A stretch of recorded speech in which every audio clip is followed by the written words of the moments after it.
BJP শাসিত রাজ্যগুলিতে শ্রমিকদের উপর আক্রমণের প্রতিবাদে এবং তামান্নার খুনিদের অবিলম্বে গ্রেপ্তারের দাবিতে এবং এসপি অফিস অভিযানে 6 যুবদের শান্তিপূর্ণ মিছিলে পুলিশের লাঠিচার্জের প্রতিবাদে এলাকায় শান্তি শৃঙ্খলা সম্প্রীতি রক্ষার দাবিতে রানাঘাট মহকুমা শাসকের নিকট গণডেপুটেশন এবং অবস্থান বিক্ষোভ অনুষ্ঠিত হল মঙ্গলবার। ভারতীয় কমিউনিস্ট পার্টি মার্ক্সবাদী নদিয়া জেলা কমিটি এই বিক্ষোভে সমাবেশে উপস্থিত ছিলেন কমরেড রমা বিশ্বাস, গৌতম বিশ্বাস, অয়ন মিত্র, চঞ্চল কর, স্বরূপ মুখার্জি সহ অন্যান্য নেতৃত্ব।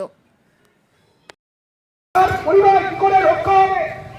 প্রধানমন্ত্রী ভোটার যোজনা ছিল রাষ্ট্রপতিদের জন্য, তাদের পরিবারের ছেলেমেয়েরা পড়াশোনা করত, তার সুযোগ সুবিধা পেত।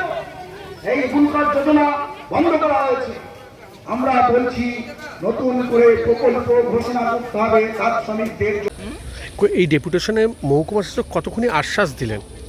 মহকুমা শাসক বললেন যে আমরা চেষ্টা করব, আপনাদের কথাগুলো যে আপনারা বললেন সেই কথাগুলো আমরা চেষ্টা করব।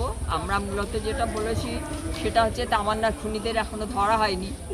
সারা রাজ্যের আমাদের যারা বাংলা ভাষার মানুষ তারা মহারাষ্ট্র, রাজস্থান, উড়িষ্যা, উত্তরপ্রদেশ এগুলোতে এরকম আটকে রয়েছে।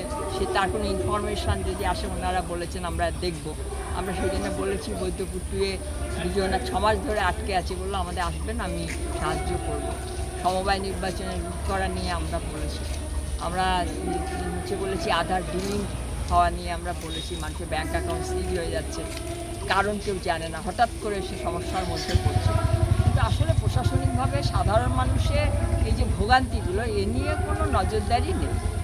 এটা হচ্ছে আমাদের অভিজ্ঞতার মধ্যে। কদফা দাবি দিয়েছিলেন? হ্যাঁ, কদফা দাবি দিয়েছিলেন? আমরা 5 দফা দাবি।